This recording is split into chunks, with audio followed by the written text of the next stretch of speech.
छठवें अध्याय में आत्म संयम योग है। यत्रो परमते चित्तम निरुद्धम योग सेव्या यत्र चैवात्मनात्मानं पश्यन्नात्मनि तुष्यति।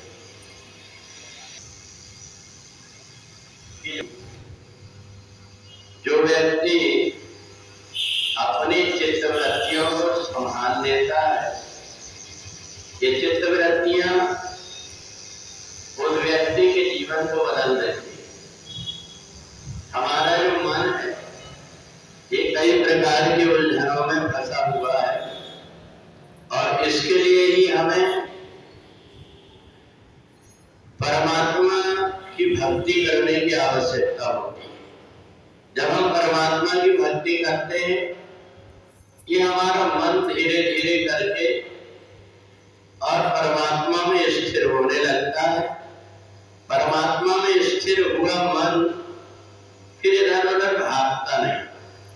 अब इसलिए भगवान ने अर्जुन से कहा कि तुम धीरे धीरे करके इस मन को अपने वश में करने की कोशिश करें। इस मन को जब धीरे धीरे हम अपने वश में करेंगे तो ये मन उस परब्रह्म परमात्मा की आराधना करते करते और जाकर के बुद्धि को परिवर्तन कर देता है और बुद्धि के परिवर्तन होते ही हमारा जीवन बदल जाता है।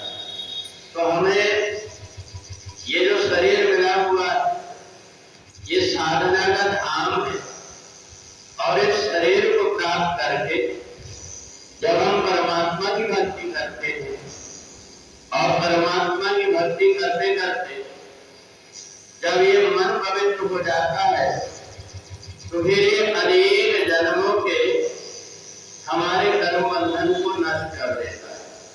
तो इसलिए हमें अगर जीवन में कुछ प्राप्त करना है तो हमें परमात्मा की भक्ति में लगना चाहिए।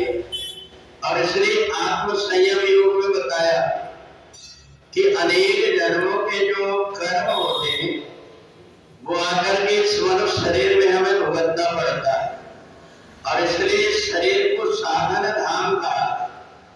इस शरीर को हम जितना संभाल लेंगे इतना ये काम आएगा। इस शरीर को चाहे हम विषयों की आदत डाल लें, चाहे हम संयम करके परमात्मा की भक्ति करने लगे, जन्म से व्यक्ति दुर्व्यसन में नहीं पड़ता, उस संगत में आकर के दुर्व्यसन में पड़ता है। तो इसलिए जब तक कि हम अपने आप को संयमित नहीं करेंगे ये शरीर वासना की तरफ भागता है। तो इसलिए इस शरीर को अगर पवित्र करना है तो इसका एक ही उपाय है और वो है परमात्मा की भक्ति। धीरे धीरे हम अपने कान से अच्छी चीजें सुनेंगे, मुख से परमात्मा के नाम का जाप करेंगे, हाथ से परमात्मा की सेवा करेंगे तो हमारे जीवन सार्थक हो जाएगा। क्योंकि ये जो शरीर है ये साधन धाम मोक्ष जन द्वारा दूसरे जितने शरीर हैं उनमें मरने के बाद में मुक्ति नहीं होती, एक के बाद दूसरा जन्म मिलते रहता है। परंतु मनुष्य शरीर एक ऐसा है जिस शरीर को प्राप्त करके जीवात्मा फिर आवागमन के बंधन से छूट जाता है। तो आवागमन को जो बंधन है उससे छूटने के लिए केवल ये मनुष्य शरीर और इसलिए कई बार नहीं चाहते हुए भी अनेक प्रकार की विपरीत परिस्थिति हमारे सामने आती है। क्योंकि पहले जन्म के कर्म से जीवात्मा बंधा हुआ होता है, उसको यहाँ आकर के उसे पूरा करना पड़ता है।